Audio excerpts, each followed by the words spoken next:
You're dead. I went to your funeral. I spread your ashes.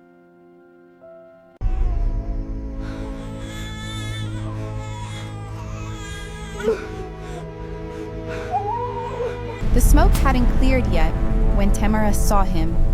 A man walking through the destruction, like he owned it, gun lowered at his side, tactical gear dark against the flames consuming Minji's destroyed vehicles. Yongu's entire body had gone rigid beside her, one arm still wrapped protectively around her very pregnant belly, the other shielding the twins and their carriers. The man stopped a few feet away, lowered his weapon completely, and smiled. Hello, Young-u. Hello, Yongu. Miss me? Miss me? You're dead. Yongu's voice I went to came your out funeral. strangled, I broken. spread your ashes. You're dead. I went to your funeral. I spread your ashes. The man's smile turned sad. You spread someone's ashes. Not mine. Tamara felt Yongu trembling against her. Felt the moment his brain caught up with what his eyes were seeing. Hyung? The Korean word for older brother fell from his lips like a prayer and a curse combined. The man nodded. It's me, Young-u. It's Jae-hyun. Young-u released Tamara, stumbled forward, stopped. His hands hung uselessly at his sides, like he didn't know whether to embrace this ghost or attack it. You died 15 years ago. Car accident. They showed me the body. I identified you. I mourned you. I know. Jae-hyun's voice carried 15 years of regret. I'm sorry. But if I hadn't disappeared, Father would have finished the job, and I'd actually be dead. Tamara moved to stand between them and the approaching stranger, despite being 8 months pregnant and holding twin carriers. Both babies were screaming from the chaos. Her voice cut through the smoke and confusion. Who the hell are you, and why should we believe anything you say? Jae-hyun's eyes shifted to her, and something in them softened. You must be Tamara. Mother wrote about you in her letters. Said you had fire in you. Said you were exactly what this family needed. He holstered his weapon slowly, hands visible. I'm Kim Jae-hyun, Young-u's older brother. Or I was, before I became a ghost. And you should believe me, because I'm the one who's been protecting you. From the shadows for months. The security detail that stopped the first kidnapping attempt on the twins? That was my team. The lawyer who delivered Mother's evidence? I arranged it. I've been watching, waiting, protecting. Until I couldn't hide anymore. Young-u found his voice again. Why? Why fake your death? Why stay hidden for 15 years? Why let me think you were gone? Because Father tried to kill me. Jae-hyun's words fell like stones. When I was 23 and you were 17, I discovered something I wasn't supposed to know. Father was planning to kill Mother. Had already started poisoning her slowly, making it look like illness. He wanted to marry into the Choi family, consolidate more power. Mother was in the way. I confronted him, threatened to expose him. So he arranged for me to die in a car accident. The word hit Young-u like a physical blow. Arranged, staged it, paid off the right people, put someone else's body in my car, made sure you'd identify it. You were 17, traumatized, grief-stricken. You saw what you expected to see. Jae-hyun's jaw clenched. But Mother knew. She figured it out. Found me in hiding.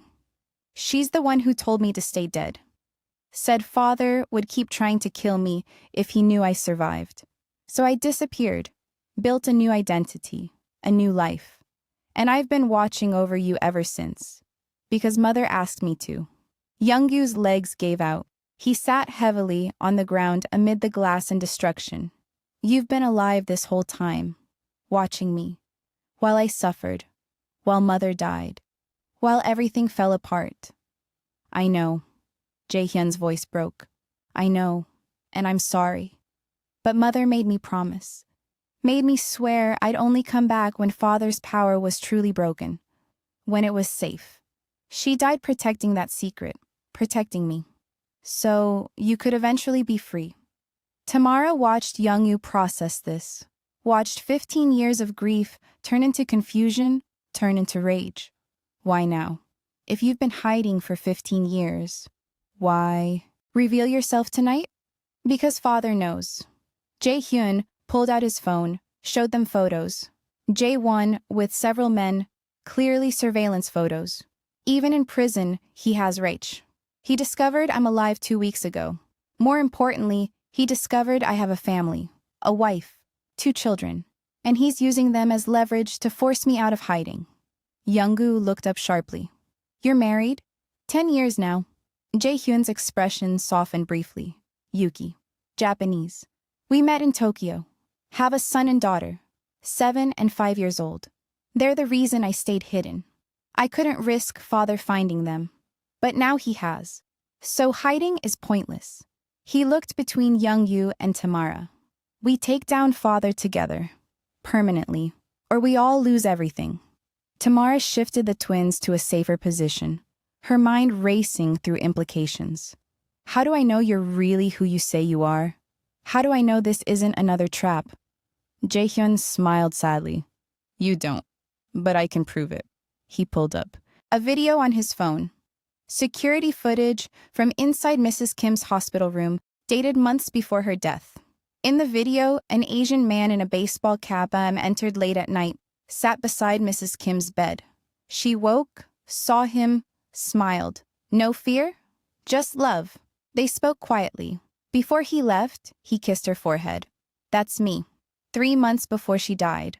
Last time I saw her alive. Yongu, you were at home with the business. You never knew I visited. Yongu stared at the video, and Tamara saw recognition in his eyes. That's her, the way she smiled. That's real. I have more proof. Jae-hyun pulled out a worn envelope.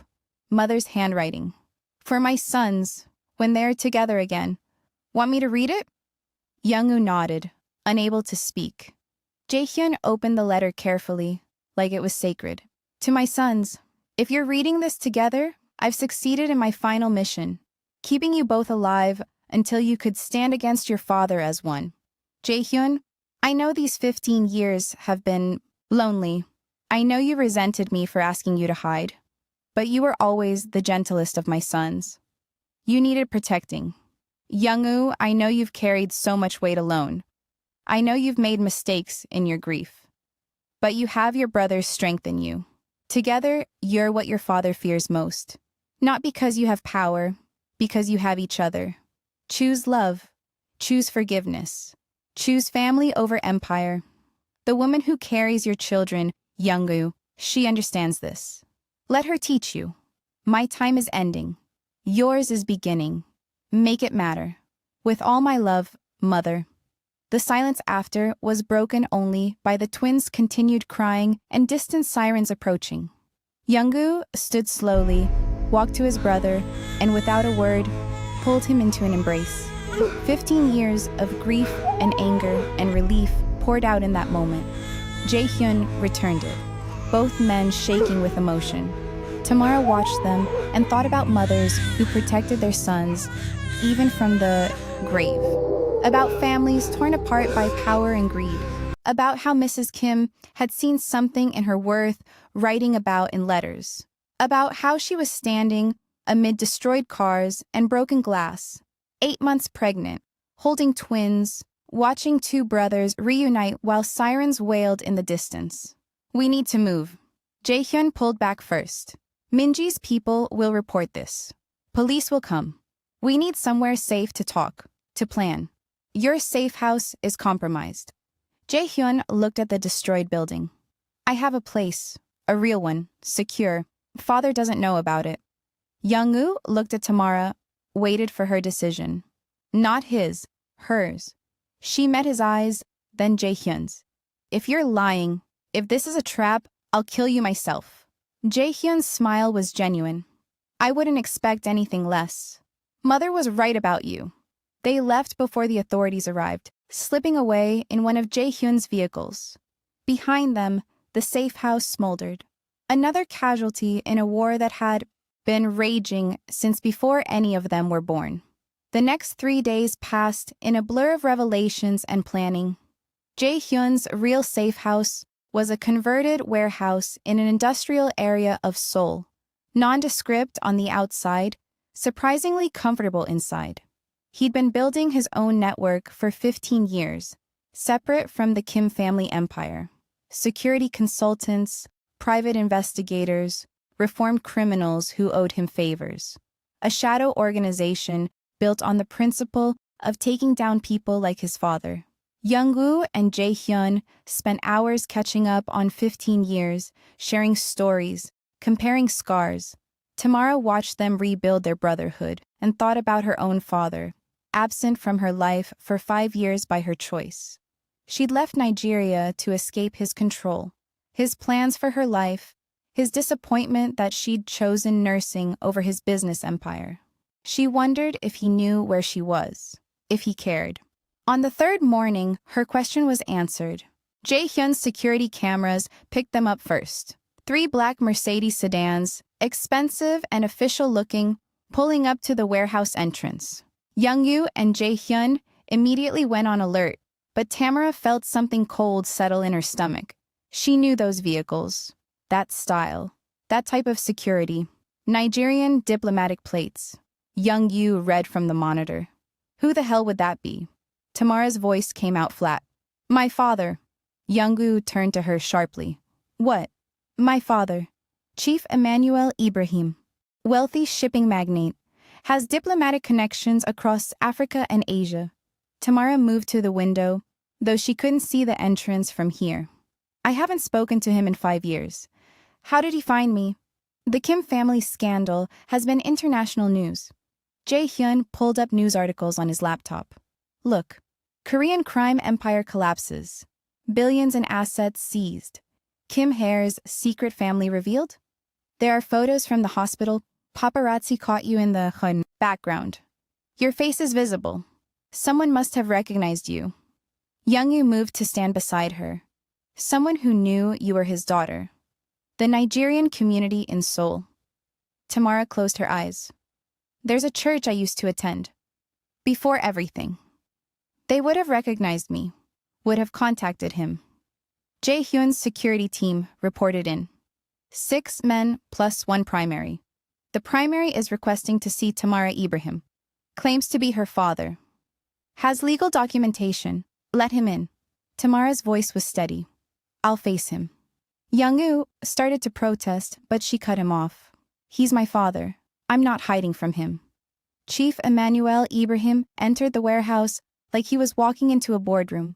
62 years old, but carrying himself like a man 20 years younger. Expensive suit perfectly tailored. Silver hair cut short.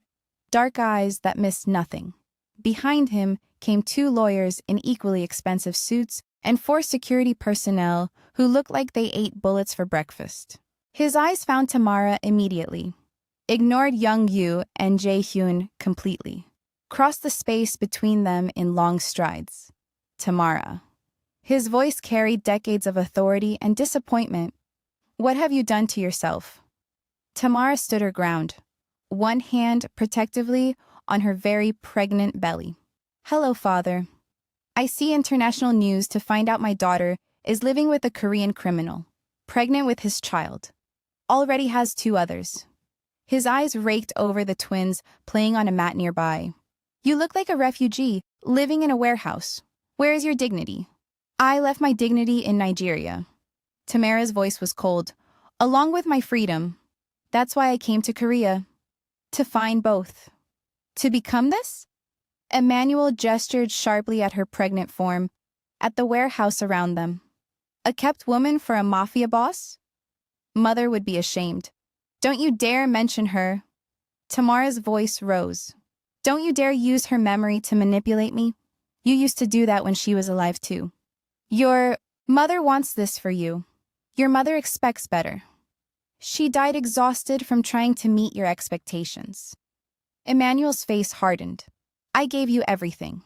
The best schools, the best opportunities, a future in the family business. And you threw it away to become a nurse, to serve others instead of leading them. I chose a life of purpose over a life of power. There's a difference. You chose poverty and struggle. Emmanuel pulled out a folder from one of his lawyers. Now look at you, living with a man who violated you. The news reports are quite clear about that. The assault. The pregnancy that followed. He looked at Young-u for the first time. Did you think I wouldn't investigate? Did you think I wouldn't find out exactly what happened to my daughter? Young-u's jaw clenched, but he didn't speak. Jae-hyun moved slightly closer. Protective. I'm here to rescue you from this situation. Emmanuel turned back to Tamara. I have diplomatic immunity. I have custody documentation. Prepared by the best lawyers in Africa and Asia. I'm taking you and your children back to Nigeria. Today. No, you're not. Tamara's voice was steady. You don't have a choice. I'm 28 years old. I'm an adult. You can't force me. In Nigeria, family law is different.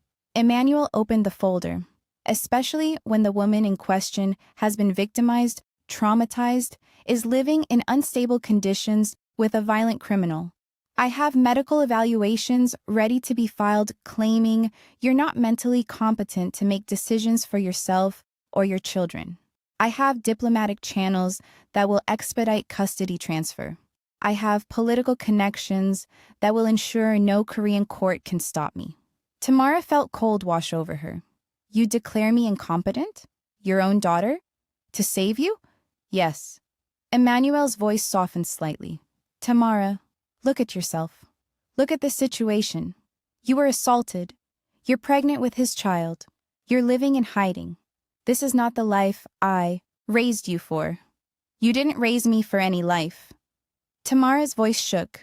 You raised me for your life, your legacy, your plans. I was never a daughter to you. I was an investment. You are my daughter. And those are my grandchildren. Emmanuel looked at the twins, and Tamara saw something shift in his expression. Something calculating. 3 children who are heirs to both the Kim fortune and the Ibrahim family legacy. Do you understand what that means? The combined wealth? The political power? There it is. Young-u spoke for the first time. This isn't about protecting her. It's about controlling the children. Emmanuel's mask dropped completely. Those children represent the consolidation of 2 family empires, Korean and Nigerian. That's unprecedented power for the next generation. Power that will be wasted if left in the hands of a traumatized woman and a violent criminal. Get out. Tamara's voice was deadly quiet. Get out now. I'm not leaving without my daughter and my grandchildren. Emmanuel gestured to his lawyers. File the paperwork. Diplomatic custody transfer. Immediately. The lawyers pulled out documents. One approached Tamara with papers to sign. She slapped them out of his hands. I said no. You don't have to consent. Emmanuel's voice was calm. The diplomatic channels don't require your consent when there's documented evidence of danger and incompetence, which I have.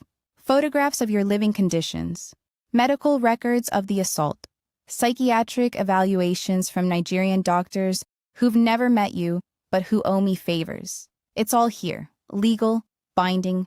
You're coming home tomorrow, whether you want to or not, over my dead body. Young-u stepped forward. That can be arranged? Emmanuel's security moved forward slightly. Jae-hyun positioned himself between his brother and the security team. This warehouse has defensive capabilities you can't see. My men have your vehicles surrounded. Your security is outgunned and they know it. If you try to take her by force, none of you leave here alive. Emmanuel studied Jae-hyun. And you are? The brother who came back from the dead. The one who's been taking down men like you for 15 years. Jae-hyun smiled without warmth. I've researched you, Chief Ibrahim. I know about the shipping routes you use to move illegal goods, the bribes you pay to port authorities in 6 countries, the competitors who mysteriously disappeared when they threatened your business. You're no better than my father. You just wear a more respectable suit. Careful. Emmanuel's voice carried warning. No, you be careful. You're in my territory now. Not Nigeria. Not your diplomatic circles. You touch my sister-in-law or those children, and I'll make sure every single crime you've ever committed goes public. I have files, evidence, witnesses. I'll destroy you, Emmanuel laughed. You think you can threaten me? I have immunity. Connections, power. And I have nothing to lose. Jae-hyun's voice went cold. That makes me far more dangerous than you. The standoff held for a long moment. Then Emmanuel turned back to Tamara. You have 24 hours to come to your senses. After that, I file the paperwork. The Nigerian embassy gets involved. Diplomatic incidents occur. And you lose your children anyway. But it will be messier, more painful, more public. He moved toward the door, lawyers and security following. Choose wisely, Tamara. I'm your only way out of this mess. After they left, silence filled the warehouse. Young-u turned to Tamara. We fight him. We get better lawyers. No. Tamara's voice was quiet. We don't. What? We don't fight him in court. We don't fight him through diplomatic channels. We don't fight him at all. Tamara looked at both brothers.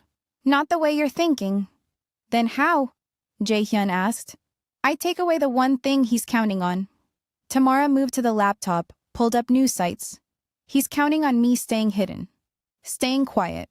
Being the victim who needs rescuing. So I do the opposite. Young-u's eyes widened. You don't mean I go public, fully public. Tamara's hands were steady now. I tell my story, all of it. The assault, the pregnancy, the contract, the 5 months of trying, the choice to stay. I tell it myself, on my terms, before he can spin it his way. Tamara, if you do that, the whole world will know. Young-u's voice was pained. They'll judge you, criticize you, question every choice. Good. Let them. Tamara met his eyes. Because I'm done being protected. I'm done being rescued. I'm done letting men decide what my story means. It's time I took control of my own narrative. The press conference was arranged for the following morning. Every major news outlet in Korea was invited, international press as well. Jae-hyun's contacts ensured maximum coverage. Emmanuel's lawyers tried to get court orders to stop it, failed. By the time the orders could be processed, it would be too late. Tamara sat in front of the cameras the next morning wearing a simple dress that showed her 8-month pregnancy clearly. No makeup to hide the dark circles under her eyes. No attempt to look anything other than exactly what she was. A woman who'd been through hell and was still standing. The room was packed with journalists, cameras, microphones. She could see Emmanuel at the back, face tight with fury. Young-u stood off to the side, letting her have this moment. Jae-hyun was positioned near the exits, watching for threats. Before I continue with what happened next, take a second and hit that subscribe button if you haven't already. Because what Tamara does next changes everything, and you won't want to miss what happens in episode 4. Tamara looked directly into the cameras and began to speak. My name is Tamara Ibrahim. I'm 28 years old. I was born in Lagos, Nigeria. I came to Korea 5 years ago to build a life on my own terms. And this is my story. Not the version the news will tell you. Not the version my father wants you to hear. Not the version that makes me a victim or a saint or a cautionary tale. The truth. She took a breath. 10 months ago, I was a private nurse caring for a dying woman named Grace Kim. She was kind, elegant, dying of cancer. She treated me like family. I loved her. The night she died, her son, Kim Young-u, was devastated, drunk, grieving, and he assaulted me. The room went completely silent. There's no softer way to say it. He violated me. I said no. He didn't stop. I was destroyed that night, not just physically, emotionally, spiritually. I died on that marble floor even though my body kept breathing. She could see tears on some faces in the audience, saw others looking uncomfortable. Emmanuel's face had gone stone cold. 3 months later, I discovered I was pregnant, with twins, the children of the man who'd raped me. And I had a choice to make. Terminate the pregnancy, give the children up for adoption, or face him, demand accountability, and try to build something from the wreckage. Tamara's voice strengthened. I chose to face him. I negotiated a contract, 50 million won, 9 months living together during the pregnancy, full custody of the twins after birth. It was business, cold, clinical. I thought I could do it without feeling anything. I was wrong. Over 5 months of living in the same space, something changed. Not forgiveness. I don't know if I'll ever forgive what he did. But I saw him try to be better. Saw him face what he'd done. Saw him become a father to Hana and Minho. Saw him give up everything, his entire empire, to protect us. And I had to ask myself a question I never expected to face. Can a man who did something unforgivable become someone worth knowing? She looked directly at the camera. I don't know the answer. I'm still figuring it out. But I chose to stay. Not because I'm weak. Not because I'm traumatized. Not because I'm being held captive. Because my children deserve a father who's trying. Because I deserve to make my own choices about my own life, even when those choices don't make sense to anyone else. Now my father has come to Korea. She gestured toward Emmanuel, Chief Emmanuel Ibrahim. He says he's here to rescue me. He's not. He's here to control me, to take my children, to erase the embarrassment of a daughter who chose nursing over his business empire, who chose her own path over his plans. He wants my children not because he loves them, but because they represent power. Heirs to 2 family fortunes, Korean and Nigerian. He sees assets. I see my babies. Emmanuel started moving toward the front, but security blocked him. Tamara kept speaking. Here's what I want everyone to understand. I'm not a victim anymore. I'm a mother making impossible choices. Yes, Kim Young-u did something unforgivable. Yes, I'm choosing to let him try to be better. Both of those things are true. And that's my choice. Not my father's, not yours, mine. She stood, showing her full pregnancy. This baby I'm carrying? I chose to keep her too. Even though another pregnancy so soon after twins was medically risky. Even though it complicates everything. Because she's mine. These children are mine. My body, my choices, my life. If you think I'm making the wrong choice, that's fine. You're entitled to your opinion. But you don't get to take my children. You don't get to declare me incompetent. You don't get to decide what my trauma means or how I should respond to it. I'm the only one who gets to decide that. She looked directly at Emmanuel. I'm not coming back to Nigeria, Father. I'm not giving you my children. I'm not letting you erase me the way you erased Mother. These are my terms. Accept them or leave. But you don't get to control me anymore. Then she looked at Young-u. And you don't get to hide behind protecting me anymore. I'm choosing to be here. Choosing to try this. But that means you have to let me choose. Not decide for me. Not rescue me. Trust me to know my own mind. Finally, she looked back at the cameras. My name is Tamara Ibrahim. I was assaulted by Kim Young-u. I'm raising his children. I'm choosing to see if someone who did something unforgivable can become someone better. You don't have to understand my choice. You don't have to agree with it, but you have to respect that it's mine to make. That's my story. Thank you. She walked off the stage while reporters shouted questions. Security kept them back. Emmanuel tried to reach her, but Jae-hyun's men blocked him. Yongu waited until she reached him, then simply offered his hand. She took it. Together, they left through the back exit. The story went viral within hours. International news picked it up. Hashtags trended. Think pieces were written. Some called her brave. Some called her a victim suffering from Stockholm Syndrome. Some called her a liar. Some called her an inspiration. The debate raged across social media and news outlets for days. But the important thing? She was too visible now, too public. Emmanuel couldn't quietly take her. Couldn't declare her incompetent, couldn't erase her. She told her own story, and now the world was watching. Any move against her would be public, scrutinized, questioned. She'd used her vulnerability as a weapon, her truth as a shield, and it worked. For 3 days, it seemed like peace might actually be possible. Emmanuel stayed in Seoul, but made no moves. The media attention started to fade. Tamara spent time with the twins, prepared for the new baby's arrival in a month. Young-u and Jae-hyun worked on solidifying legal protections. Jae-hyun's wife, Yuki, arrived from Japan with their children, And for the first time in 15 years, the whole family was together.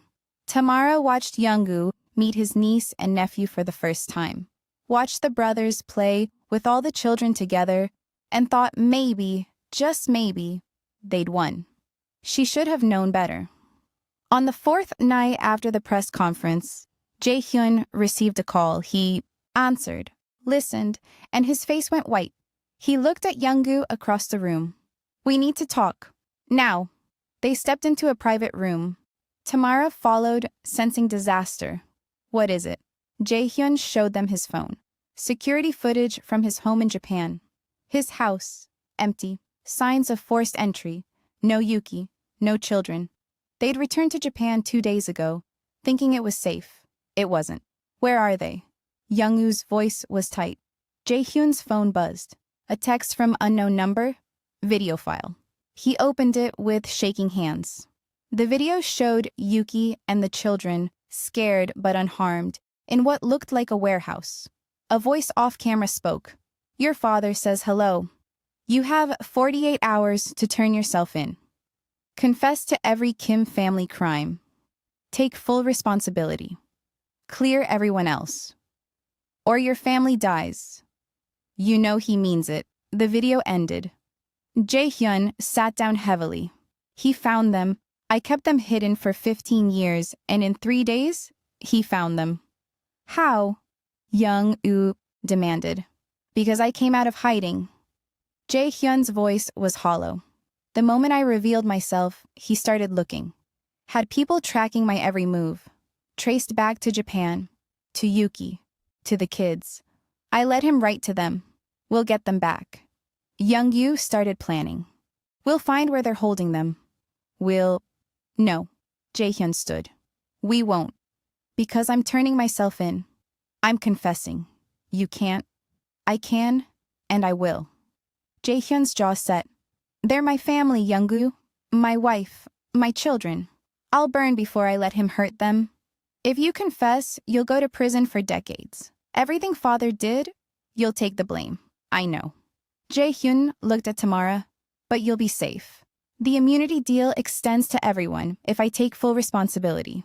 You, Yongu, Tamara, the kids, all protected, all free. That's worth my freedom." Tamara moved forward.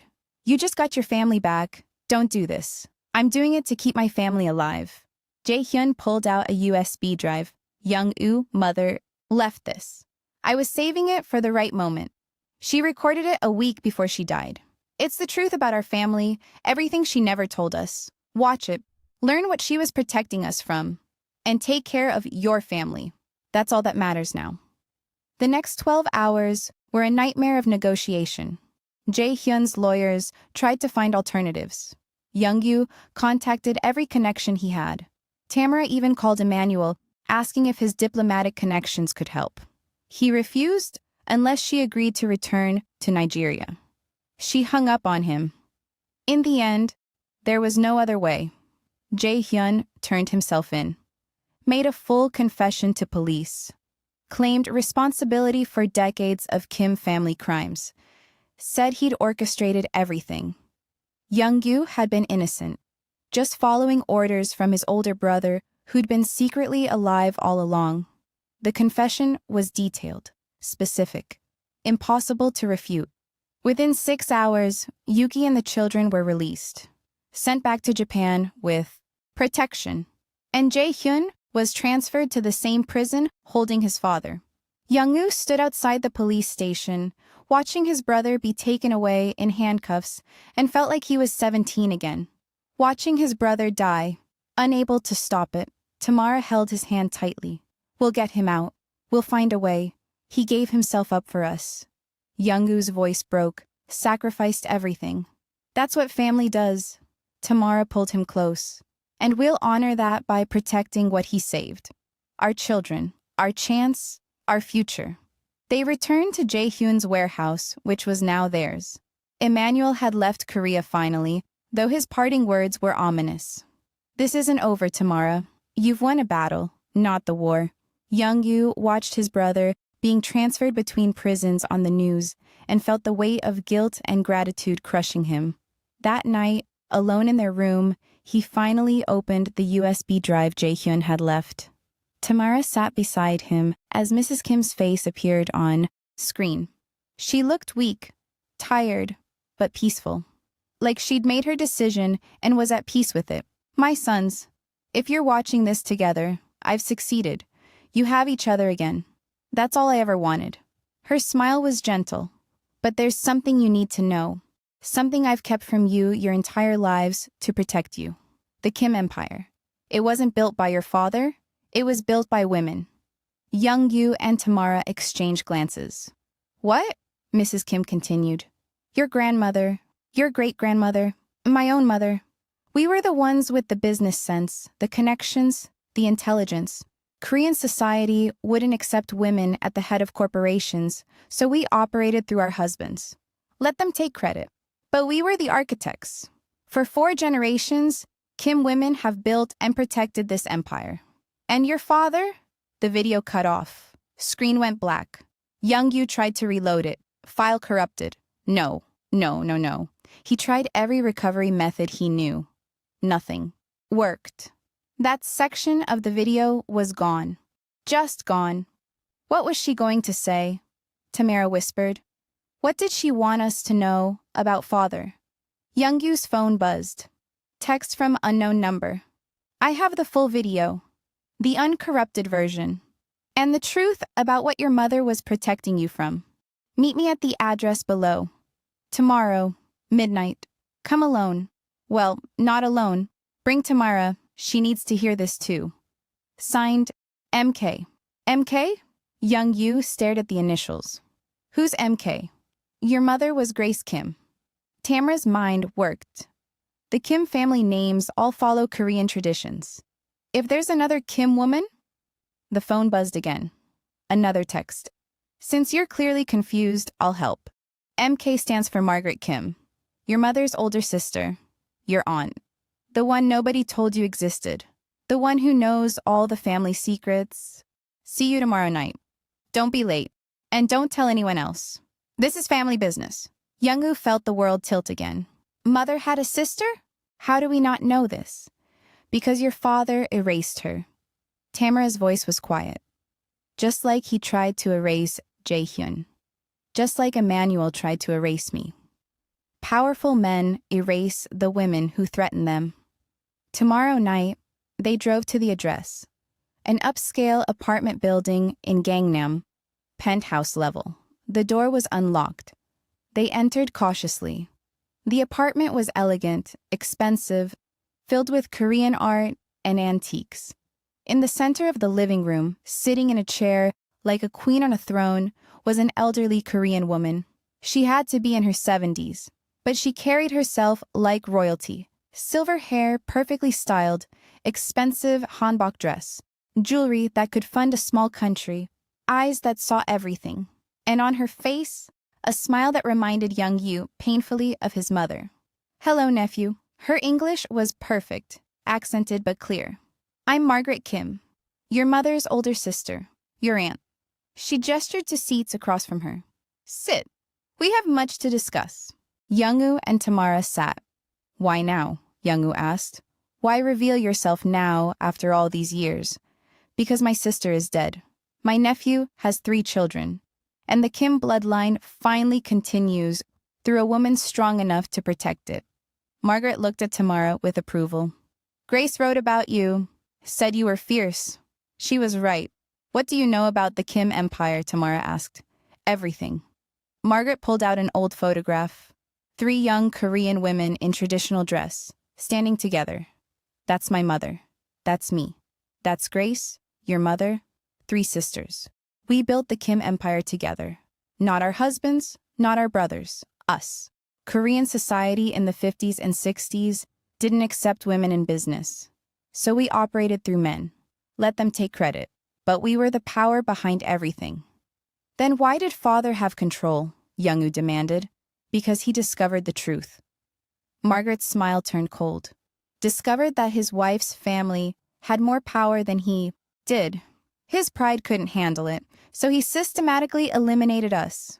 My younger sister, your Aunt Soo-jin, died in a suspicious car accident. I was forced to disappear to Europe to avoid the same fate. And Grace stayed because of you boys. She sacrificed herself to protect her sons. He killed your sister? Young-u's voice was hollow. And would have killed Grace if cancer hadn't taken her first. Margaret leaned forward. Your father, Kim Jae-won, is a murderer, an abuser, and a thief. He stole the empire women built. He's kept power through violence and intimidation, but he's forgotten something important. She pulled out a file, thick with documents. The empire was never legally his. It was always held in trust, by the women of the family. What does that mean?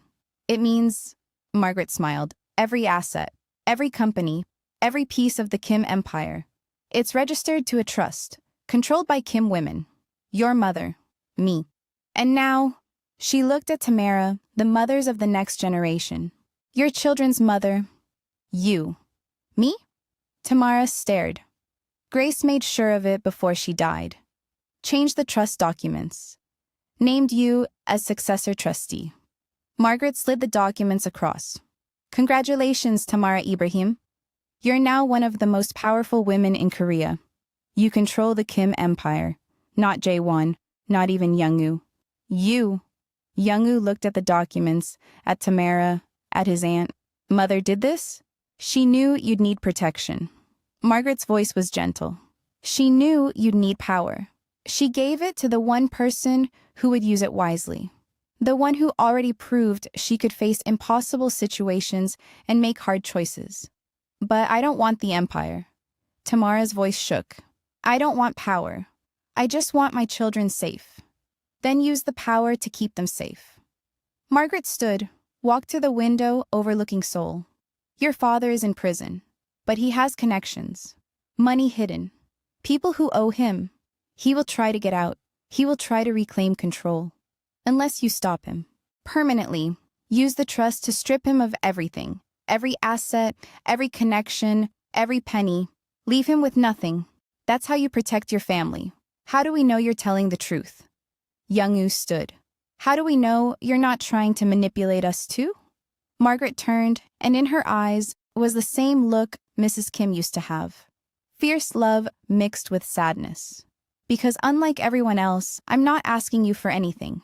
I already have my own wealth, my own life. I'm 73 years old. I don't need the empire. I'm giving it to you because Grace asked me to.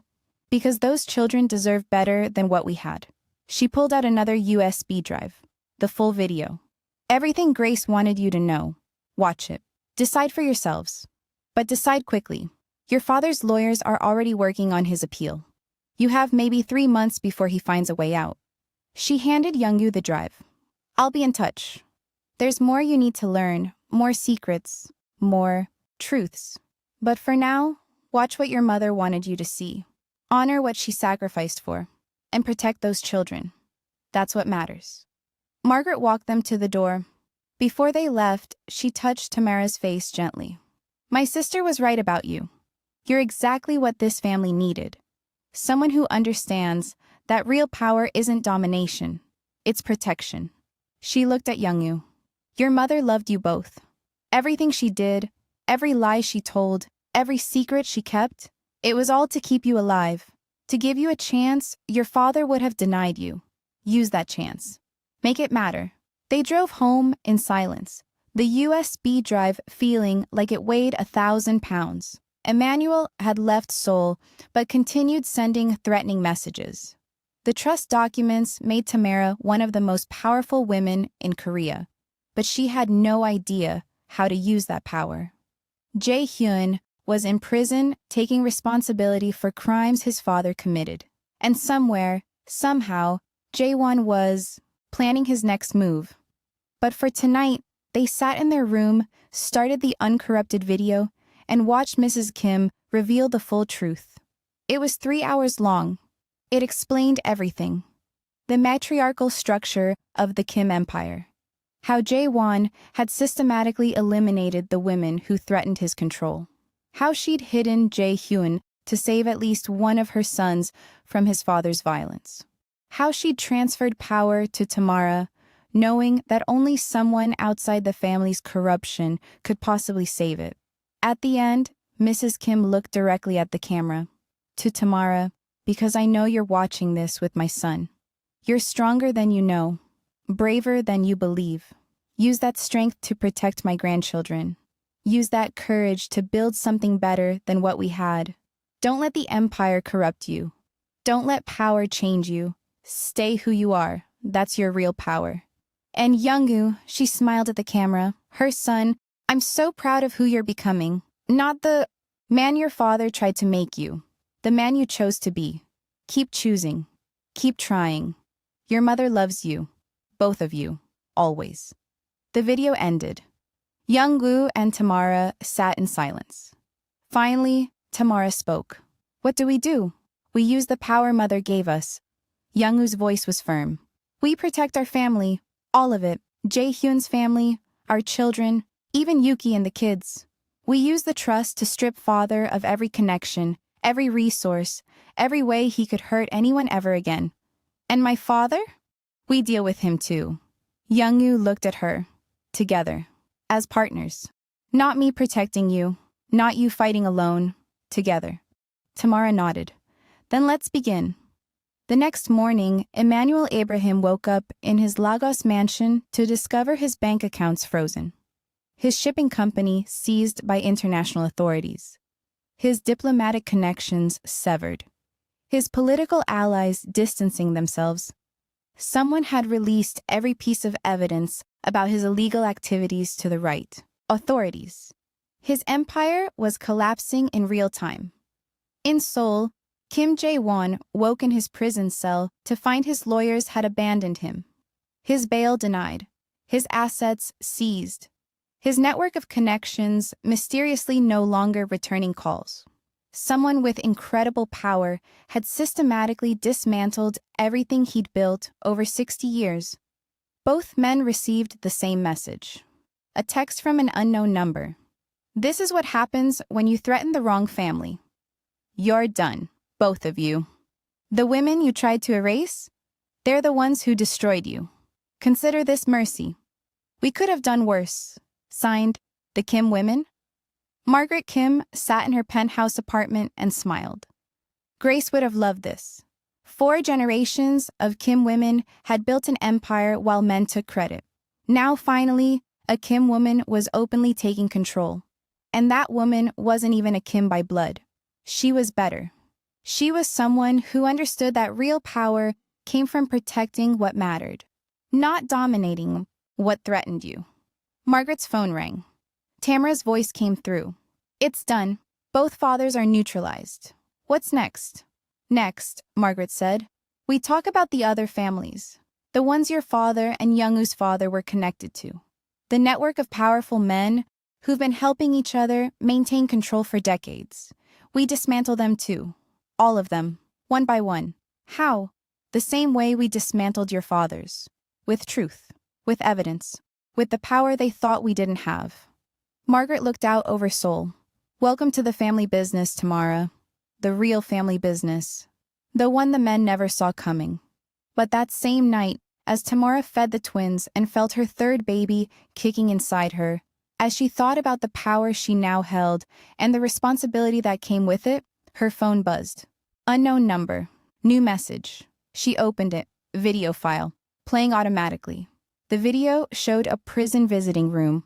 Kim Jae-won sitting across from someone. Someone's face wasn't visible, but the voice was. High-pitched, desperate, familiar. Minji. I did everything you asked, Minji's voice said. I got arrested like you planned. I stayed quiet like you ordered. Now you're supposed to get me out. That was the deal. Jae-won smiled. Deals change, my dear. You're more useful to me in prison than out. But don't worry. I have new instructions for you. You see, my son thinks he's won. Thinks the women have power now. He's forgotten something important. I've been playing this game for 60 years. I always have a contingency plan. What plan? The one that starts with you making a phone call. Jae-won slid a piece of paper across the table. To this number. Tell them what I've told you to say. Do it right, and I'll get you out. Do it wrong, and you'll rot here. Your choice. Minji took the paper. Who is this number? Jaewon's smile was pure evil. Someone who wants revenge as much as we do. Someone with resources we need. Someone who's been waiting for the right moment to strike. He leaned forward.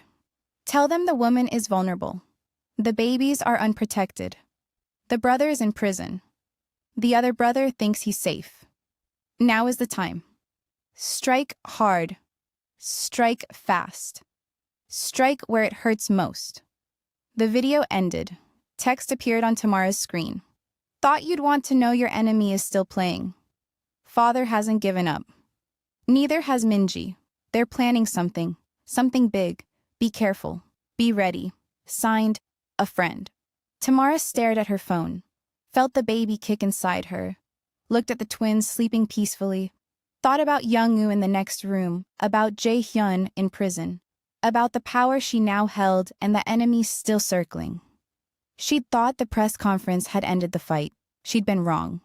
The fight was just beginning. And somewhere in Seoul, in a luxury hotel room, a phone rang. A man answered, listened to Minji's message, smiled. Finally, he said, I've been waiting for this call. He hung up, pulled out a photograph. The photograph showed a much younger him standing beside Kim Jae-won and 3 other men. All of them smiling, all of them powerful, all of them dangerous. The man picked up his phone again, dialed a number. It's time, he said when someone answered. The Kim woman thinks she's won, thinks she has power. Show her what real power looks like. Show her what happens when she threatens the wrong people. Do whatever it takes. But bring me those children, all 3 of them. They're the key to everything. He hung up, looked at the Seoul skyline outside his window, and whispered to himself. Grace Kim thought she could change things by giving power to an outsider. She was wrong. The network is too strong, too deep, too old. We've controlled Korea for generations. One African woman with a trust fund won't change that.